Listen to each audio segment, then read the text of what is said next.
ताला ने अपनी एक किताब में एक वाकया लिखा। आला हजरत ने अपनी एक किताब में एक वाकया लिखा बुजुर्ग का। वो बुजुर्ग फरमाते हैं कि मेरे ख्वाब में हुजूर अलैहिस्सलातु वस्सलाम तशरीफ लाए और एक हदीस का मैं मफहूम अर्ज करूं, जो बंदा एक मर्तबा सुभान अल्लाह कहता ना, उनके नाम पर जन्नत में एक दरख्त लगाया जाता है। ये आपकी मर्जी है, जितने चाहे लगवाएं, रहना आपको है उनके छाया में, और हमें ऐसा जो अल्लाह नसीब करेगा हम अपने हिस्से में रहेंगे। तो आला हजरत फरमाते हैं, कामल भाई ऊपर आ जाओ। आला हजरत फरमाते हैं कि वो बुजुर्ग का वो वाकया बयान करते हैं कि हुजूर उसके ख्वाब में आए। हुजूर ख्वाब में आए तो हुजूर ने उससे फरमाया कि तुम मेरी उम्मत के 1 लाख लोगों की शफाअत करोगे। मेरी उम्मत के 1 लाख लोगों की शफाअत करोगे। अर्ज की या रसूल अल्लाह, किस अमल की बुनियाद पर, किस मकाम और मर्तबा की बुनियाद पर अल्लाह ताला मुझे ये शरफ अता फरमाएगा कि मैं आपके उम्मत के 1 लाख वो लोग जो शफाअत के हकदार हैं। मेरे आका ने इरशाद फरमाया कि अमल सिर्फ एक है कि तुम कसरत के साथ मुझ पर दुरूद शरीफ पढ़ते हो। तुम मुझे बहुत ज्यादा याद करते हो। इस याद का तोहफा यह है, कयामत के दिन सारे सर झुका के खड़े होंगे और आप सर उठा करके 1 लाख लोगों को जन्नत में ले जाओगे। एक मर्तबा दुरूद सुना दो। अल्लाहुम्मा सल्ली अला सय्यिदिना व मौलाना मुहम्मद अदद मा फी इल्मिल्लाहि सलातन दाइमत में दवामी मिल्किल्लाह। मेरे आज की तकरीर ये मीठी और प्यारी बातें सिर्फ आपसे अर्ज कर रहा हूं। ये औलमा जो बैठे स्टेज पर, ये माशाल्लाह इसके मोहताज नहीं है। हाँ, ये मेरी बातों का जो है, बातों की इस्लाह करेंगे, कहीं गलती हो तो। बाकी बातें सिर्फ आपके लिए, आप सुने, मैं आपको सुनाऊंगा। मैं ये समझ रहा हूं कि मेरे अलावा स्टेज पे कोई नहीं है जी। तो अल्लाह तबारक व तआला ने मोहब्बत के साथ हमसे फरमाया, ए ईमान वालों। और ईमान बंदे को मुकम्मल तौर से उस वक्त नसीब होता है जब बंदे के अंदर 5 प्रकार की बातें आ जाएं। 5 किस्म की बातें बंदे के अंदर हो तो बंदा टनाटन पक्का मुसलमान नजर आता है, चलता फिरता, उठता बैठता, सोता जागता। वो अल्लाह की नजर में भी पक्का मुसलमान है, वो रसूलुल्लाह की नजर में भी पक्का मुसलमान है। वो 5 बातें जिनके अंदर हो, मेरा रब उससे मोहब्बत से फरमाता है, ए ईमान वालो, ए ईमान वालो। और उससे जब गलती हो जाती है, जिसके अंदर 5 बातें हो, उस बंदे से जब गलती हो जाए तो अल्लाह पाक उससे नाराज नहीं, मोहब्बत से फरमाता है, बंदा तुझसे गलती होगी, वापस आ जा। आकर के हाथ उठा ले, तेरे हाथ वापस बाद में जाएंगे, तेरी बख्शिश पहले हो जाएगी। और गलती होना ये इंसान का खासा है। मेरा रब, मेरे रब के रसूल और मेरे रब के फरिश्ते ये गलतियों से पाक हैं, ऐब से। और अल्लाह के वली जो होते हैं वो गलतियों से महफूज हैं। और हमारा नंबर आता है, हम कदम कदम पर गलती करते हैं। मेरा रब कदम कदम की गलतियों को नहीं देखता, अपने महबूब की रहमत को देखता है। बंदा महबूब का वास्ता दे के जब दुआ करता है, अल्लाह पाक उठे हुए हाथों की लाज रखता है और फरते मोहब्बत से बंदे से फरमाता है, बंदा तू तो रहमत वाली उम्मत है, उम्र तेरी छोटी है, तू थोड़ी सी उम्र के अंदर थोड़ा सा अमल करता है, अमल तो करता है खजूर के दाने के बराबर, कयामत के दिन जब अमल का तुझे सवाब दिया जाएगा तो पहाड़ों के बराबर होगा, पहाड़ों के बराबर। ये बुखारी शरीफ की हदीस है। अल्लाह के रसूल सल्लल्लाहु ताला अलैहि वसल्लम ने मकाम पे इरशाद फरमाया कि बंदा जब एक खजूर, और खजूर के अंदर होती गुठली, और गुठली के ऊपर होता है एक हल्का सा छिलका, तो एक कवर होता है, हल्का सा छिलका होता है। मेरे महबूब ने फरमाया, बंदा अगर उस छिलके के बराबर भी अल्लाह की राह में सदका किया, और वो सदका रब की बारगाह में जाके बढ़ता रहता है, बढ़ता रहता है, बंदा दुनिया से जाके कब्र के हवाले होकर के मैदान हश्र में जब उठेगा, उसके सामने वो सदका पहाड़ की तरह बन के आएगा। बंदा कहे, मौला ये नेकी मैंने नहीं की, ये आई कहां से? अल्लाह ताला फरमाएगा, बंदा मैंने कहा ना कि तू थोड़ा सा खर्च करेगा मैं बढ़ा के दूंगा, तूने थोड़ा सा खर्च किया, मैंने तुझे पहाड़ के बराबर अता फरमाया है। बातें मेरे समझ में आ रही है? तो अल्लाह ताला ने मोहब्बत से फरमाया, ए ईमान वालो, तू बेनमाजी हो गया, तेरा काम बेनमाजी होना नहीं है, तू मेरा महबूब का उम्मती है ना। मेरा महबूब जब मक्का के धरती पर अपनी माँ की कोख से बाहर तशरीफ लाया, तो सबसे पहले अपना सर अल्लाह की बारगाह में झुकाया। ये सजदा मुसलमान का खासा है, ये सजदा मुसलमान के साथ खास है। जहां मुसलमान है वहां सजदा है, और जहां सजदा नहीं वो मुसलमान नहीं। मुसलमान के साथ है सजदा। नबी पाक सल्लल्लाहु ताला अलैहि वसल्लम ने मां के पेट से बाहर आने के बाद जो सजदा किया था, फर्ज नहीं था। हम समझते हैं आम तौर से बच्चा जब नाबालिग होता है उस पर सजदा फर्ज नहीं, बच्चा जब बालिग होता है उस पर नमाज का सजदा फर्ज होता है, लेकिन वो सजदा नमाज का नहीं। मेरा महबूब जब मां के पेट से बाहर आया तो नमाज वाला सजदा नहीं, उम्मत की बख्शिश वाला सजदा किया। सजदे में सर रख के फरमाया, रब्बी हबली उम्मती, मौला मैं आ गया हूं, मेरी उम्मत यकीनन गुनाह करेगी, मेरी उम्मत के गुनाह को ना देख, आखिरी नबी की रहमत को देख। हम आप चलते हैं, हम भी सजदा करते हैं, अल्लाह के वली भी सजदा करते हैं, औलिया इकराम भी सजदा करते हैं, लेकिन किसी के सजदे को आज तक कोई दीवार नहीं झुकी, कोई रूम नहीं झुका, कोई पेड़ किसी को सजदा नहीं किया। मेरा महबूब काबे की मक्के की धरती पे कदम रखता है और मेरे महबूब को एक सफेद कपड़े में लपेटकर खुदा के घर में ले जाया जाता है। आपका दादा जो है, आपके दादा खुदा के घर में ले जाते हैं, काबा में ले जाते हैं। सारी दुनिया काबा का तवाफ कर रही थी, लेकिन काबा मेरे महबूब की तरफ झुक रहा था, काबा मेरे महबूब की तरफ झुक रहा था। पूरी कायनात काबे की तरफ मुंह करके सजदा करती है। मेरा महबूब जब काबे में जाता है, काबा महबूब का सजदा करता है। हम उस महबूब के मानने वाले उम्मती हैं। पूरी तारीख में मेरे महबूब की वो एक सजदा जो मां के पेट से बाहर आकर के हमारे लिए किया था, और उस सजदे के अंदर हम और आप नमाज पढ़ते हैं। नमाज के अंदर क्या पढ़ा जाता है? सुबहान रब्बियल आला। नमाज के अंदर यह पढ़ा जाता है सजदे में कम अज कम 3 मरतबा सुबहान रब्बियल आला, 5 मरतबा 11 मरतबा भी पढ़ सकते हैं, वो आपकी मर्जी है, लेकिन कम अज कम 3 मरतबा पढ़ना सुन्नत है। लेकिन मेरे महबूब ने सजदे में सर रख करके सुबहान रब्बिल आला नहीं कहा, सजदे में सर रख के मेरे महबूब ने कहा, या रब्बी उम्मती उम्मती।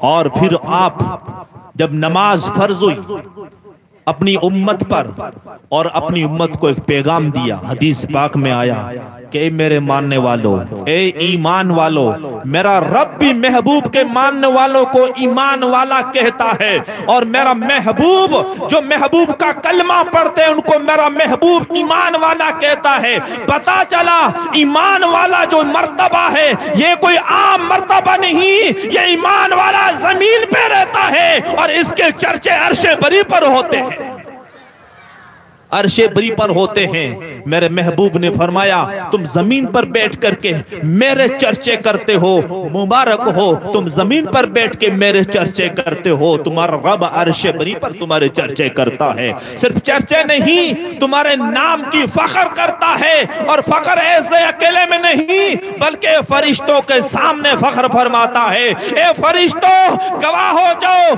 अस्दिया के जमीन पर मेरे महबूब के उम्मती लोल लगा करके मेरी मोहब्बत में फना हो करके गौर व फिक्र के साथ मेरा जिक्र सुन रहे हैं। ए फरिश्तों गवाह हो जाओ, जितने भी आए हैं, बुखारी के हदीस में आया कि महबूब की उम्मती इस जलसे में जितना आए, अल्लाह फरमाता फरिश्तों की मौजूदगी में, फरिश्तों तुम गवाह हो जो मैंने सबको बख्श दिया है। फरिश्ते अर्ज करते हैं मौला उनमें से कुछ तो ऐसे भी थे वो तो वैसे आ गए, कोई मकाम का जो मकसद नहीं था ऐसे ही आ गए, कोई इरादा नहीं था, चल रहे थे वैसे ही बैठ के। अल्लाह फरमाता है फरिश्तों मैं उनको देखूं, महबूब का जलसा देखूं, मैं उनको देखूं, महबूब का जिक्र खैर देखूं, मैं उनको देखूंगा, महबूब के उम्मती को देखूं। वो अपने मकसद के लिए आया होगा, जब जलसा गाहे मुस्तफा में कदम रख दिया, फरिश्तों गवाह हो जाओ उसकी भी बख्शिश हो गई है। आप तो अल्हम्दुलिल्लाह यहाँ इरादा करके आए हैं। तो मेरा आज का मैं आपको समझाना चाहता हूं कि इस्लाम इंसान के अंदर जब आता है, जब इंसान के अंदर फाइनली तौर पर 5 बातें इंसान के अंदर होती है। नबी पाक सल्लल्लाहु तआला अलैहि वसल्लम ने इरशाद फरमाया, मिशकात शरीफ की हदीस है, हुजूर फरमाते हैं बुनियल इस्लाम अला खम्सिन शहादतु अल्ला इलाहा इल्लल्लाह व अन्ना मुहम्मदर रसूलुल्लाह व इकामुस सलाति व ईताउज ज़कात व हज व सौम रमजान।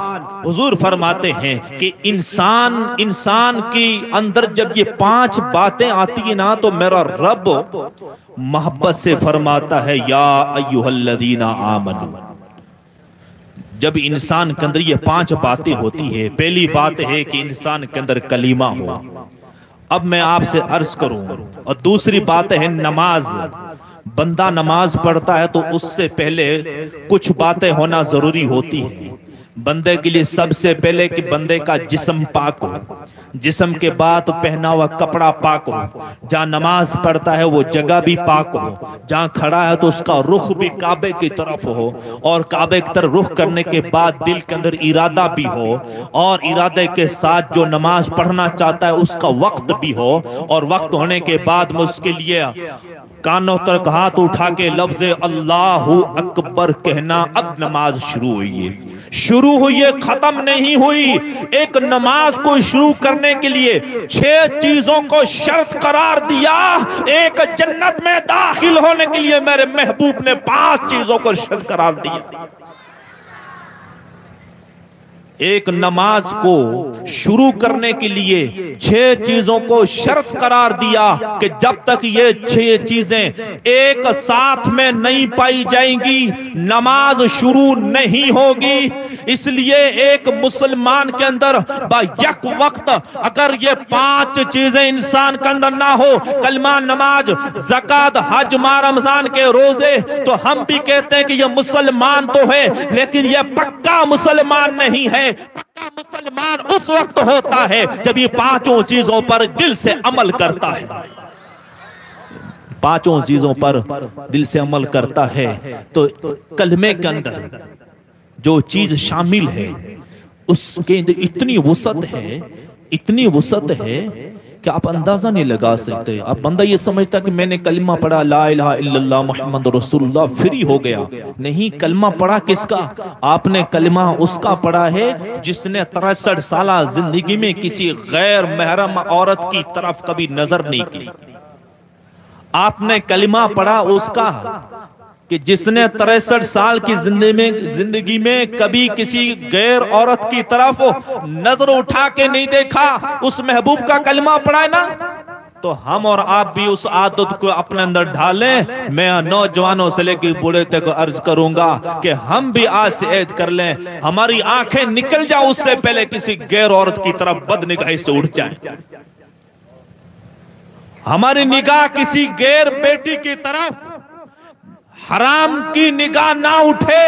महबूब ने फरमाया, ए मेरे उम्मतियों, अगर एक निगाह भूल में पड़ गई ये माफ है, दूसरी पड़ गई तो तुमको आजाब होगा। जैसे पहली निगाह पड़ जाए चेहरा फेर लेना, तुम्हें माफी मिल जाएगी। अगर दूसरी मर्तबा निगाह की तो ये तुम्हारी शर्मगाह का जिना बाद में होगा, आंख का जिना पहले हो जाएगा,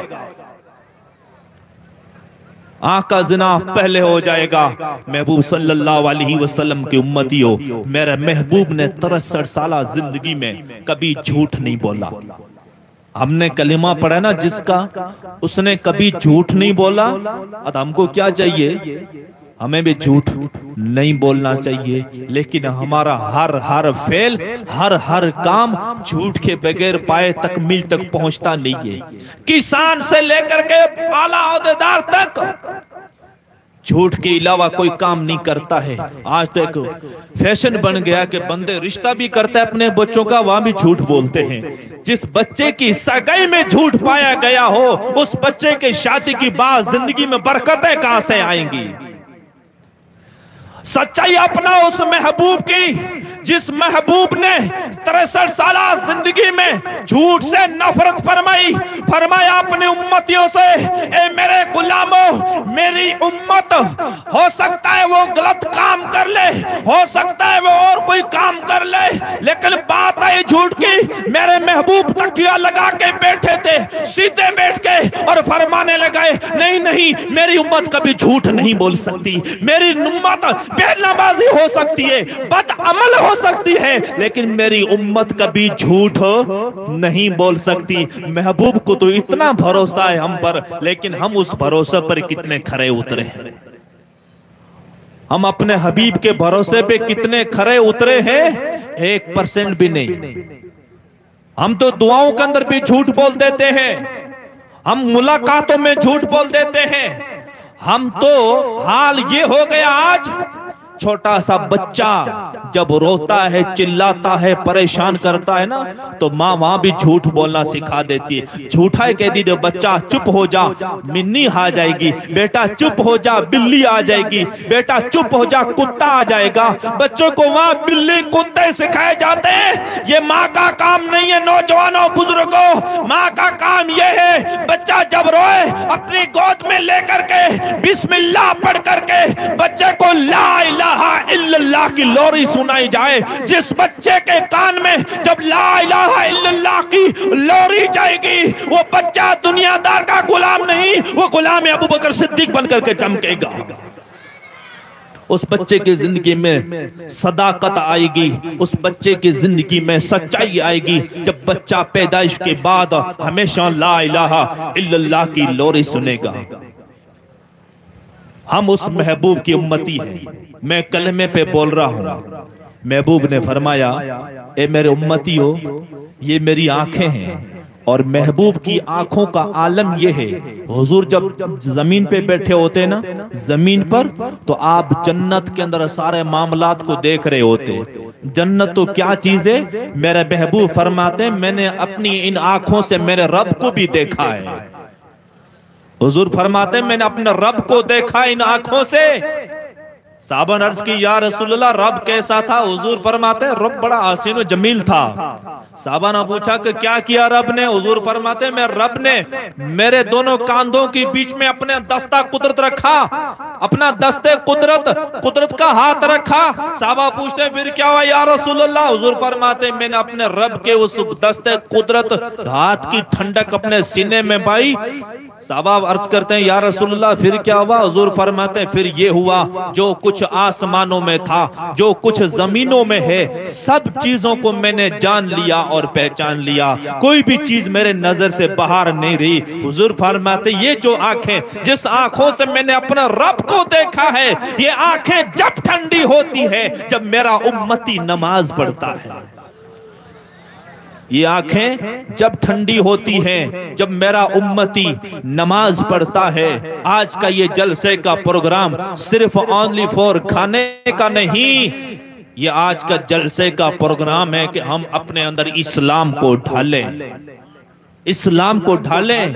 पूछो उस दिल्ली के बुजुर्ग से, बाबा फरीदुद्दीन से जाके पूछो इस्लाम कैसे फैला दिल्ली के सरजमीन पर, जब माँ के कदमों को बोसा लेकर के दिल्ली के गलियों में बाहर जाते, जो भी गैर देखता और यूं देखता तो कहता ला इलाहा इल्लल्लाह मुहम्मद रसूल, कहता ओ हुजूर के उम्मती का जब ये आलम है तो मोहम्मद का आलम क्या होगा। ये फरीदुद्दीन का आलम ये है। तो आपका यहां तक तारीख में आया, गिरोह ने केस कर दिया और आपको जज के सामने पेश किएगा। कौन है जो लोगों को जबरदस्ती कलमा पढ़ाता है? हालांकि इस्लाम के अंदर ये अटल फैसला है ला इकराहा फिद्दीन, दीन में जबरदस्ती नहीं है, जिसकी मर्जी हो दीन में दाखिल हो, जिसकी मर्जी है वो दाखिल ना हो, किसी को मजबूर नहीं किया जाएगा। ये आज भी फतवा है, लेकिन तकवा ये कि दाखिल हो जाए उसको अमन शांति जन्नत मिलेगी। उसके खिलाफ कोर्ट में फैसला हुआ कि ऐसा आदमी है जिसको देखता है कलमा पढ़ा देता है, कोर्ट में हाजिर किया गया। जब जज के सामने पेश किया गया, जज भी गैर था। जब फरीदुद्दीन के चेहरे को देखता है, जज कुर्सी पर बैठ के कहता है ला इलाहा इल्लल्लाह मुहम्मद रसूलुल्लाह। तो ये मकाम आया कहां से? आया कहां से? माँ से जाके पूछा कि अम्मा आ तेरे बेटों को ये मकाम मर्तबा मिला है, जो देखता है कलमा पढ़ लेता है। माँ ने कहा बेटा ये कमाल तेरा नहीं है, ये कमाल इस बूढ़ी माँ का है। जब जब मैंने तुझे दूध पिलाया और 9 महीना पेट में रखा, जब तक तुम पेट में था मैं कभी झूठ नहीं बोली। जब तुम पेट से बाहर आया दूध बाद में पिलाया, पहले मैंने वुजू किया। जब तू रात में सो जाता सारी दुनिया सो जाती, ये तेरी बूढ़ी माँ मुसल्ला पे खड़ी होती और तहज्जुद की नमाज अदा करती और बाद में सजदे में सर रख के कहती मौला मेरे फरीद को मकाम अता फरमा, कहना ना पड़े जो देखे कलमा पढ़ के मुसलमान हो जाए। अल्लाह बेशक, अल्लाहु अकबर, या रसूलुल्लाह, या रसूलुल्लाह। तो मैं अर्ज कर रहा था, इसको कहते हैं पक्का मुसलमान। कहने की नौबत ना आए जिसकी पेशानी से इस्लाम टपक रहा हो, जिसकी हर अदा से इस्लाम की झलकियां नजर आ रही हो, उसको मुसलमान कहते हैं। और आज हमारा हाल ये है कि ऐसा लगता है कि ये कोई जबरदस्ती मुसलमान है, जबरदस्ती वाला मुसलमान। भाइयों जबरदस्ती वाला मुसलमान ना बनी है। जन्नत जबरदस्ती वालों के लिए नहीं, वो दिल से महबूब के कदमों पर कुर्बान होने वालों के लिए है। दिल से अपने महबूब के नाम पर बिकने वालों के लिए है। तो हमने कलिमा पढ़ा है उस नबी का 63 साला जिंदगी में कभी झूठ नहीं बोला। आगे आइए तो हमें झूठ से भी तौबा कर लेना चाहिए। झूठ हकीकत तो क्या, मजाक के अंदर भी झूठ बोलना हराम है। और गीबत चुगली आगे मेरे महबूब ने 63 साला जिंदगी में कभी किसी की चुगली नहीं की, किसी की चुगली नहीं की। और जिस महबूब पर जो कुरान उतरा, उस कुरान के अंदर तो ये संदेश दिया गया, लोगों गीबत चुगली करना दूर की बात है। जो लोग गीबत और चुगली करते हैं वो गीबत नहीं बल्कि अपने मुर्दे भाई का गोश्त खाते हैं। अगर तुमको अपने मुर्दे भाई का गोश्त खाना ना पसंद है तो गीबत से तो उससे ज्यादा नफरत करनी चाहिए। गीबत करने से क्या होता है, इसके ज़िमन में वाकया सुनाता हूं। गीबत करने से यह होता है, किसी शहर में एक आदमी जो ताजिर था, बड़ा सेठ था और बड़ा वो अच्छे अखलाकमंद था, और वो बाजार में गया, कोई ऐसा नौकर मिल जाए, ऐसा नौकर मिल जाए जो मेरा कारोबार संभाले। बाजार में गया तो एक आदमी एक खूबसूरत नौजवान को लेके खड़ा था। उसे पूछा कि इसको बेचते हो? उस आदमी ने कहा इस जवान को बेचने आया हूं। बोला क्या कीमत लोगे?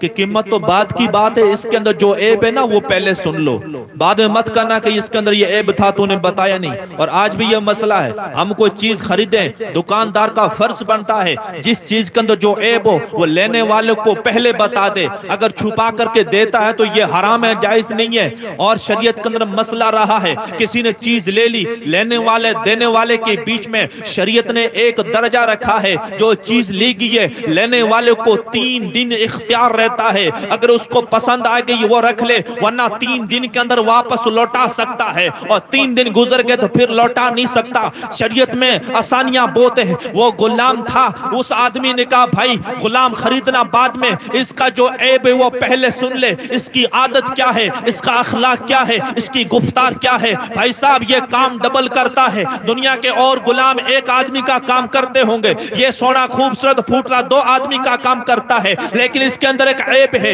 ये हंसता भी अच्छा है, ये खिलाता भी है, ये इंसान को जो गमगीन नहीं होने देता। आप चेहरा उदास लेके आओगे, आपको शाम को खुश कर देगा। इसके अंदर ऐब है कि ये चुगली करता है, ये गिबत करता है, ये इधर की बात उधर लगाता है, ये उधर की इधर लगाता है। इसका ध्यान रखना। उस सेठ ने कहा, क्योंकि दुनियादार था, उसने कहा मुझे इससे क्या करना, ये मेरे कारखाने में बैठा रहेगा, ये मेरा कारोबार संभालेगा, ये मेरे घर का जो कारोबार है वो संभालेगा, ये अपना काम पे ध्यान देगा, ये आने वाले गायकों पे ध्यान देगा, मेरे कार को बढ़ोतरी कराएगा, बढ़ावा देगा, मेरे कार में और इजाफा होगा। देखने का खूबसूरत है, बोलने का भी चला के चरक जबान है, इसके जितना अच्छा बोलेगा लेने वाले उतने पास आएंगे, ये अच्छा बोलेगा तो लोग इतने ज्यादा जुड़ेंगे। उसने कहा ऐब से मुझे कोई मतलब नहीं, मुझे कबूल है। सौदा हो गया, कीमत दे दी गई। वो हाथ में हाथ डाल के गुलाम को घर में ले गया।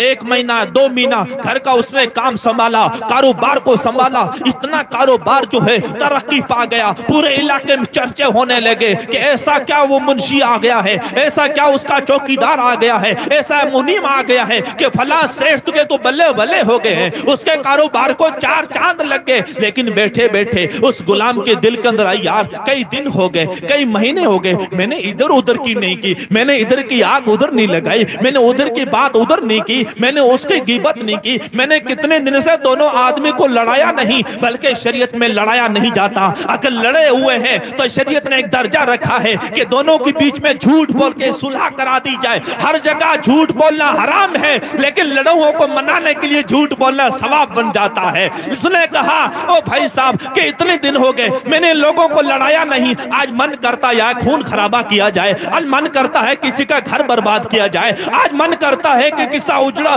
बसा हुआ चमन को उजाड़ा जाए, आज मेरा मन करता है कि आबाद घर को वीरान किया जाए, आज मेरा मन करता है कि एक मुंह के 2 किया जाए, आज मेरा मन करता है आबाद घर को वीरान किया जाए, आज मेरा मन करता है कि कत्ल कराया जाए। उसने एक मंसूबा बनाया, ऐसा तो मेरे से हो नहीं सकेगा, क्यों बाजार में मैं घूम नहीं सकता, बस्ती में जा नहीं सकता, मेरे पास एक ही ऑप्शन है, मेरा मालिक है या मालिक की बीवी है, मैं ज्यादा से ज्यादा इन दोनों को आपस में लड़ा सकता हूँ, बाहर जाने का मेरा ऑर्डर नहीं है, मैं घर का काम संभालता हूँ, इन दोनों को लड़ा करके दोनों को मैं आराम से कत्ल करा सकता हूँ। उसने मंसूबा बनाया और सेठ साहब सुबह सुबह आए और ये जवान हमेशा जो हंसता था, हमेशा खुश मिजाजी से मिलता था, अचानक चेहरा उदास करके मुंह उतार करके और उदास होकर के बैठ गया नीचे मुंह करके। सेठ आया, पूछा ओ भाई साहब क्या हो गया, उदास क्यों हो गया है? उसने कहा कोई बात नहीं सेठ साहब, आप जाइए, आप जब आएंगे तो मैं मसला बताऊंगा, आप आएंगे तो मसला बताऊंगा। सेठ साहब चले गए, ये उदास बैठे। सेठ उधर गया, सेठ की बीवी के पास जाता है और ढीला सा मुंह लेकर के,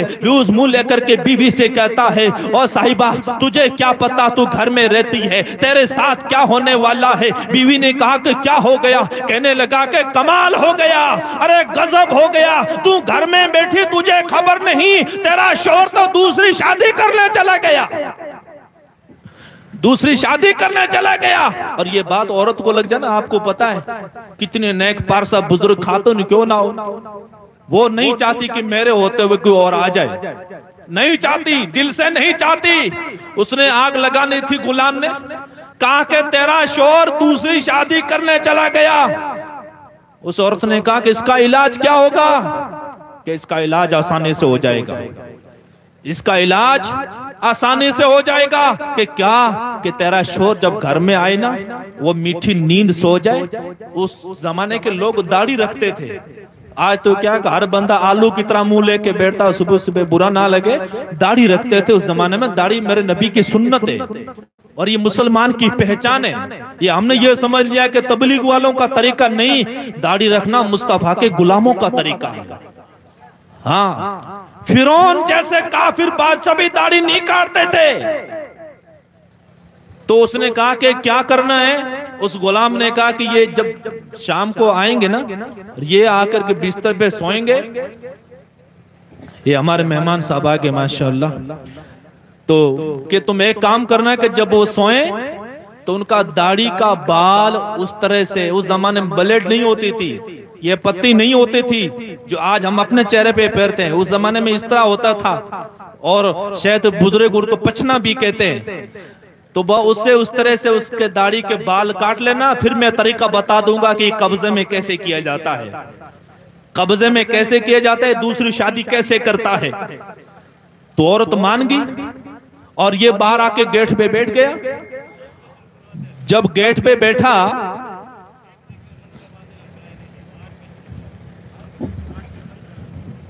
जब वो गेट पे बैठा तो शाम को जो है मालिक आया और वो मुंह उतार के बैठा था। अब मेरे पास 4 मिनट है, मैं तकरीर खत्म करूंगा। चस आ जाए तो सुभान अल्लाह कहना, वरना दुआओं से नवाज देना। तो वो शाम को आया ना, तो मुंह उतार के बैठा। फिर पूछा कि अभी तक ऐसे बैठा है? कि सेठ साहब कमाल हो गया, तू रहता बाहर, तेरे घर में क्या होता पता है तुझे? बोले क्या हो रहा है? कि आज तेरी बीवी तुझे कत्ल कर देगी। कि कैसे? कि आज वो छुरा दबा के बैठी है, तू आराम से सोना बेड पे, वरना गला काट देगी। बोला कि हाँ, कि देख लीजिए मेरी बात ना माने तो। वो सेठ साहब घर में गया, बीवी ने अच्छा खाना खिलाया और वो जाके रूम में लेट गया। उस जमाने में जो भी बेड था, माचा था, चारपाई थी, नींद किसको आने दी? कि मौत का बिस्तर था, मौत का बिस्तर था। गुलाम के बताए हुए तरीके के मुताबिक वो सोया और अपनी बीवी की चालाकी को देखने लगा। वो झूठी नींद सोया, थोड़ी सी आंख खुली, थोड़ी सी आंख खुली, देख रहा था कि करना क्या चाहती है। देखा कि वो धीरे धीरे पोले पोले पांव रख के हाथ में इस तरह ले हुए आए, करीब आ रही थी कि अब ये सो गया, इसका बाल काटा जाए, फिर मैं इलाज करा लूंगी कि ये दूसरी शादी नहीं करेगा। तो वो जैसे जैसे धीरे धीरे पास में आ रही थी, तो ये भी ना तो अंदर से कंपी तारी हो गई, लेकिन था मर्द, हौसला था। वो पास में आके जैसे वो उस तरह दाढ़ी के करीब के ना, तो उसको यकीन हो कि अब ये गला काटेगी। जो गुलाम ने कहा बिल्कुल सच का, जो नौकर ने कहा वो ठीक का। ऐसे लोग आज भी हमारे समाज में पाए जाते हैं। 2 आदमियों को लड़ाने में बहुत महारत रखते हैं, उसको 2 मुंह वाला बोलते हैं। हाँ, वो जन्नत जाना तो दूर के बात है, हदीस में है वो जन्नत की खुशबू नहीं पाएंगे। हाँ, जन्नत की खुशबू भी नहीं पाएंगे। वो जैसे उस तरह लेकर के पास में पहुंची और वो दाढ़ी के बाल पकड़ के उस तरह चलाने लगी, तो जवान था ना, जल्दी से हाथ पकड़ा उसका, खड़ा हो गया। और खड़े होने के बाद वो उस तरह पकड़ा और वो अपनी बीवी का गला काट दिया। शोर शराबा होने लगा। और उस मोहतरमा का जो माँ बाप का घर था, दूर नहीं पास में था। अंधेरी रात थी, ठंडी रात थी, आवाज बाहर फैली तो उसके भाई वगैरह दौड़ के आए और घर में आ गए। देखा तो पूरे आंगन में खून फैला हुआ है और उसकी बहन जो मरी हुई है। देखा किसी मारने वाला और कोई नहीं है, बहनों के हाथ जो है रंगे हुए खून से। उन्होंने वो लाठियां जो उस जमाने में तो उठाया और बहनों की भी मार दिया। आग किसने लगाई? गुलाम ने ले गई। मेरे महबूब ने 63 साल जिंदगी में कभी किसी की चुगली गिबत किसी दो आदमियों को गुरु को लड़ाया नहीं। हमेशा मेरा महबूब दोनों के बीच में सुलह कराता रहा। यहाँ तक के मदीना की धरती पर बुखारी शरीफ की हदीस है और तहवी शरीफ के अंदर भी आया है, महबूब ने दो कबीलों के बीच में सुलह कराने के लिए आप तशरीफ ले गए, खच्चर पर सवार थे, दराज गोश पर सवार थे और आप सुलह करा के वापस आए। जमात खड़ी हो चुकी थी, हजरत अबू बकर मुसल्ला पे थे। मेरे नबी ने अबू बकर की पीछे नमाज अदा की। उस जमाने के अंदर भी लड़ों को मनाने के लिए महबूब जाए और आज का मुसलमान दो आदमी हंस खिल बैठे बोल रहे हैं, आबाद है, उनको जानने में लगे हुए। तो मेरा महबूब 63 साल जिंदगी में किसी को लड़ाया नहीं, हमेशा सुलह कराइए। तो हमारे अंदर भी ये आना चाहिए कि इंशाअल्लाह हम आज के बाद किसी को लड़ाएंगे नहीं, बल्कि हर दो लड़ों के बीच में सुलह कराएंगे, इंशाअल्लाह सुलह कराएंगे। और आप इतने बैठे, 8 बज गए, अजान का टाइम हो गया और तकरीर इंशाअल्लाह नमाज के बाद उलमा इकराम की होगी। मैं तो सिर्फ टाइम पास कर रहा, जब तक आए नहीं तब तक, और आपको तकरीर सुननी है। आप इतने बैठे हैं, आज चांद की तारीख कितनी है? आज चांद की तारीख है जी 28। चांद की तारीख 28 शुरू हो चुकी है।